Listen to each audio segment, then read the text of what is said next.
good to be here at the Cooper Associates County Ground. Coming to the end of, well, we've come to the end of the group stages of the One Day Cup, which has been pretty good competition for you, isn't it?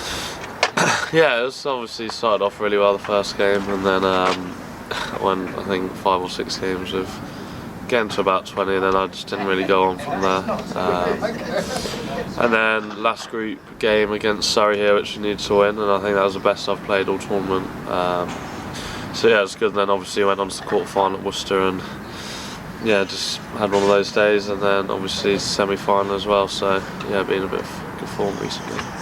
What do you put down your change of sort of form from that? I mean, obviously you were getting into your 20s and then getting yourself out somewhere or other, and then that 50 you had here against Surrey was a top class 50.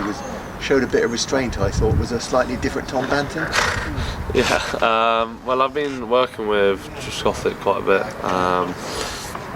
and we've spoke about just the pace of my innings, and I can catch up towards the end. So obviously, to begin with, a few dot balls, it's not going to be the end of the world. I think it's just getting the balance between taking the game to the opposition and just straining yourself back in, really.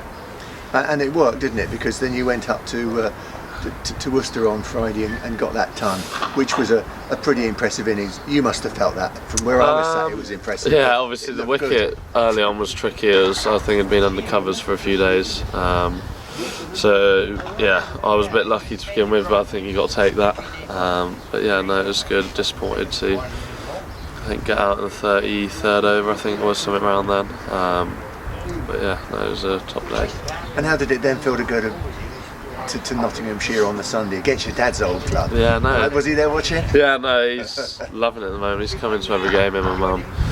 Yeah, no, it was obviously a bigger stadium, bigger crowd, but I just went out and didn't think any different of it. Saw the ball and hit it on its merit, so yeah. Now, in a sort of space of a week, you've sort of had that ton down here, and then you've gone on and got runs up at Worcester and at Notts. You've had a lot of press from that. I mean, how do you cope with all that? I mean, social media's gone mad on Tom Banton. All of a sudden, you're somebody who everybody knows, rather than somebody who some people have heard of.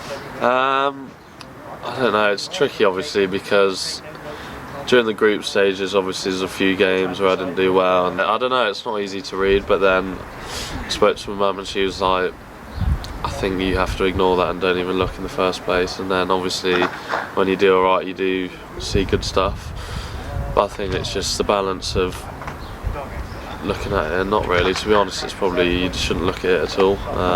Obviously yeah, it's a tricky one. Tricky for you in that, being a thoroughly modern young man, it's very much part of your life though, isn't it, social media? Yeah, it's actually quite sad how much time we all spend on our phones, to be honest. Yeah, I know, recently it's been a mad couple of weeks, and then yeah, I got a week off this week, and next week I'm playing a bit of the twos game and then getting ready for the final. So how big an occasion is that going to be for you? Yeah, massive. I've played there once before, but obviously there was no one there watching. So yeah, I just got to go out and play how I have this whole competition, and don't see it as anything different. And that's what people like about your cricket, is the fact that you are adventurous with your shots. You have such an array of sort of different sorts of shots that maybe are not typical of what traditional people play. I mean, do you work on those hard yourself? I think it's all come from me playing hockey. Yeah, from when I was about 3. I only stopped a few years ago. Not really. When I'm in the nets, I don't practice them, to be honest, a lot. I think it just comes pretty natural. Not overthinking it, just seeing it, and if it's there, you just have to back yourself. I think with the way white ball cricket's going nowadays, you can't be scared of getting out. So. No, we've obviously talked about white ball cricket. What about red ball cricket? You're very keen, I'm guessing, to get involved. Yeah, no, definitely. Obviously, the boys are 2 from 2, so it's tricky to get in, but you just got to keep putting runs on the board, and then hopefully you'll get a go. So. And hopefully, as you say, you're going to be playing red ball cricket next week. If you don't play for the first, you play for the second. Yeah, me and Jace have organised that. I'll come in to the twos and play a little bit, and then yeah, obviously get ready for Saturday. So. Okay. Now, looking beyond, I mean, obviously, I know this is early days, but last season you were involved with England under 19s. You captained the side. I mean, has anybody made any contact with you on that front, or where does that side of you start thinking you want to get to? Well, I don't know. You can't look too far forward, can you? But yeah, hopefully keep going and put myself forward for the Lions. But you don't know, do you? Cricket's a funny game. The next few months I might not get no runs, so you just got to keep going and keep performing. But this is a purple patch for you, Tom, and fantastic to see you doing well, and good luck in the final at Lords.